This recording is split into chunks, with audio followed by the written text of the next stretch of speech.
10वां अध्याय देवी अंबिका द्वारा शुंभ का वध।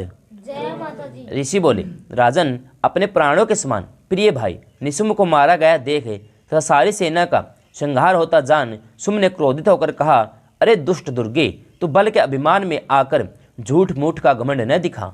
जय माता दी। तू बड़ी मानिनी बनी हुई है, किंतु दूसरी स्त्रियों के बल का आश्रय लेकर लड़ती है। जय माता दी। देवी बोली, अरे दुष्ट, मैं अकेले ही हूँ, इस संसार में मेरे सिवा दूसरी कौन है। जय माता दी। देख, ये मेरी ही विभूतियां हैं, अतः मुझ में ही प्रवेश कर रही हैं। जय माता दी। तंतदर ब्रह्माणी आदि समस्त देवियां अंबिका देवी के शरीर में लीन हो गई।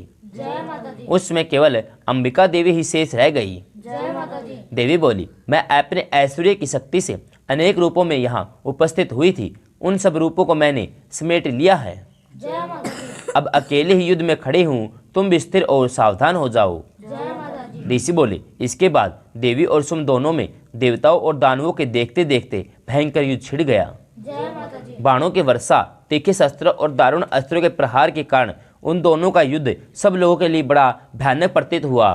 जय माता दी। उसमें अंबिका देवी ने जो सैकड़ों दिव्य अस्त्र छोड़े, उन्हें दत्तेराज शुंभ ने उनके निवारक अस्त्रों द्वारा काट डाला। जय माता दी। इसी प्रकार शुंभ ने भी जो दिव्य अस्त्र चलाए, उन्हें परमेश्वरी ने भयंकर हुंकार शब्द के उच्चारण से खेल ही खेल में नष्ट कर डाला।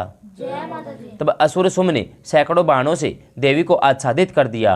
जय माता दी। यह देख क्रोध में भरी हुई इन देवी ने भी बाण मार कर उसका धनुष काट डाला। जय माता दी। धनुष कट जाने पर फिर दत्तेराज ने शक्ति हाथ में ली, परंतु देवी ने चक्कर से उसकी हाथ की शक्ति को भी काट गिराया। जय माता दी।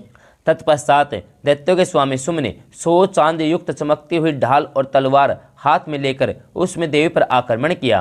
जय माता दी। उसके आते ही चंडिका ने अपने एक धनुष से छोड़े हुए तीखे बाणों द्वारा उसकी सूर्य किरणों के समान उज्ज्वल हार और तलवार को तुरंत काट दिया। जय माता दी। फिर उस दैत्य के घोड़े और सारथी मारे गए। धनुष तो पहले ही कट चुका था, अब उसने अंबिका को मारने के लिए उद्यत हो भयंकर मुदगर हाथ में ले लिया।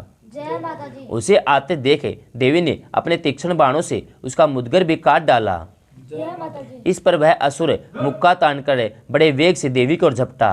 जय माता दी। दत्तेराज ने देवी की छाती में मुक्का मारा, तब देवी ने भी उसकी छाती में एक चांटा मारा। जय माता दी। देवी का थप्पड़ खाकर दैत्यराज शुंभ पृथ्वी पर गिर पड़ा, परंतु फिर सहसा पूर्ववत उठकर खड़ा हो गया। जय माता दी। फिर वह उछला और देवी को ऊपर ले जाकर आकाश में खड़ा हो गया। जय माता दी। तब चंडिका देवी आकाश में भी बिना हादार के ही शुंभ के साथ युद्ध करने लगी। जय माता दी। उस समय दैत्य और चंडिका आकाश में एक दूसरे से लड़ने लगे।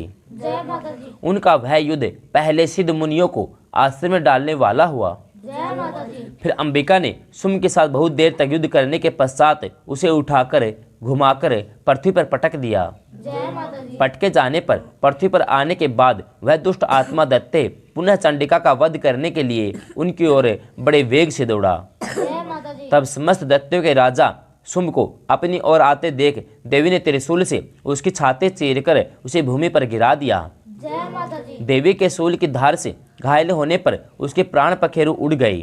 जय माता दी। वह समुद्रों, द्वीपों, पर्वतों सहित समूची पृथ्वी को कंपाता हुआ पृथ्वी पर गिर पड़ा। जय माता दी। तंतरदर उस दुष्ट आत्मा के मारे जाने पर संपूर्ण जगत के लोग प्रसन्न एवं स्वस्थित हो गए। जय माता दी। आकाश निर्मल दिखाई देने लगा।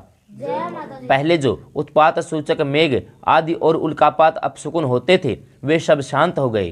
जय माता दी। उस दुष्ट दैत्य के मारे जाने पर नदियां भी ठीक मार्ग से बहने लगी। जय माता दी। उसमें शुंभ की मृत्यु के बाद संपूर्ण देवताओं का हृदय हर्ष से भर गया। जय माता दी। कुछ लोग मधुर गीत गाने लगे, दूसरे गंधर्व बाजे बजाने लगे, अप्सराएं नाचने लगी, जय माता दी। शुद्ध सुगंधित वायु बहने लगी, सूर्य की कांति रमणीय हो गई। जय माता दी। यज्ञशालाओं की बुझी हुई अग्नि स्वयं प्रज्वलित हो उठी तथा समस्त दिशाओं में गुंजित होने वाले भयंकर शब्द शांत हो गए। जय माता दी। देवी महात्म्य में शुंभ वध नामक 10वां अध्याय समाप्त।